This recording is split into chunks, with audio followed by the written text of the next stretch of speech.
Penasaran kan?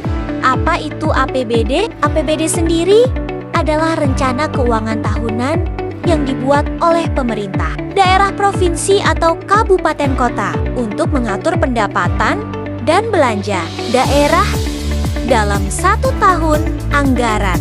Untuk lebih jelasnya, izinkan kami dari kelompok 3 menjelaskan apa itu APBD. Let's go! Assalamualaikum warahmatullahi wabarakatuh. Kami dari kelompok 3 ingin menjelaskan tentang APBD. Materi APBD, Anggaran Pendapatan dan Belanja Daerah. APBD adalah rencana keuangan tahunan daerah yang dibahas dan disetujui bersama oleh pemerintahan daerah dan juga DPRD. Kemudian ditetapkan dengan peraturan daerah. APBD menjadi dasar dalam pengelolaan keuangan daerah untuk satu tahun anggaran. 1. Pengertian APBD. APBD merupakan rencana keuangan tahunan yang disusun oleh pemerintahan daerah sebagai pedoman pendapatan dan belanja daerah dalam rangka penyelenggaraan pemerintahan serta pelayanan kepada masyarakat. Dasar hukum penyusunan APBD. 1. Undang-Undang Nomor 23 Tahun 2014 tentang Pemerintahan Daerah. 2. Undang-Undang Nomor 17 Tahun 2003 tentang Keuangan Negara. 3. Peraturan Pemerintah Nomor 12 Tahun 2019 tentang Pengelolaan Keuangan Daerah. 2. Tujuan APBD. 1. Meningkatkan pelayanan publik dengan menyediakan fasilitas dan layanan daerah. 2. Mengalokasikan sumber daya secara efektif untuk kesejahteraan masyarakat.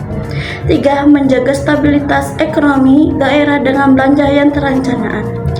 4. Mendukung pemerataan pembangunan antara wilayah dalam daerah. 3. Struktur APBD. Struktur APBD yang paling utama yaitu 1. Pendapatan asli daerah atau PAD, yaitu sumber keuangan yang didapat dan digunakan untuk pembangunan dan pelayanan sosial. Sumber keuangan pendapatan asli daerah itu terdiri dari yang pertama 1.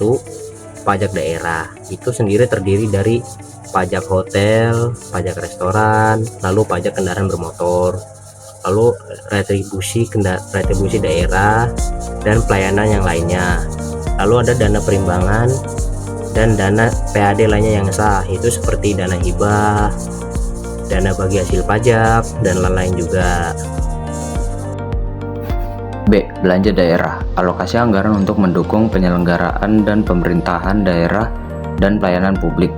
Belanja daerah terbagi menjadi 4, yaitu 1. Belanja operasi, seperti gaji pegawai, pemeliharaan barang milik daerah, biaya operasional kantor. 2. Belanja modal, seperti pembangunan infrastruktur dan pengadaan alat kesehatan atau pendidikan. 3. Belanja tidak terduga, untuk kondisi darurat seperti bencana alam dan lain-lain. 4. Belanja transfer, seperti dana desa dan juga bantuan keuangan kepada pemerintah desa. C. Pembiayaan daerah. Selisih antara pendapatan dan belanja daerah yang dapat berupa 1. Penerimaan pembiayaan, seperti sisa lebih perhitungan anggaran tahun sebelumnya. Penerimaan pinjaman daerah. 4.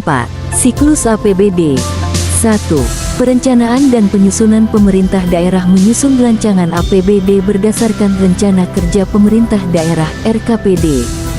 2. Pembahasan dan penetapan DPRD membahas dan menyetujui APBD sebelum ditetapkan menjadi peraturan daerah Perda. 3. Pelaksanaan pemerintah daerah menggunakan APBD untuk membiayai program kerja sesuai rencana. 4. Pelaporan dan pertanggungjawaban Pemda wajib membuat laporan realisasi APBD dan Prinsip APBD. 1. Transparan. Informasi keuangan dapat diakses oleh masyarakat. 2. Akuntabel. Pertanggungjawaban yang jelas kepada publik. 3. Efisien dan efektif. Penggunaan anggaran tepat sasaran. 4. Berimbang dan berkelanjutan. Pendapatan dan belanja harus seimbang. Nah, gimana? Udah paham belum soal APBD ini? Anyway, cukup sampai di sini dulu ya videonya. See you next video. Bye.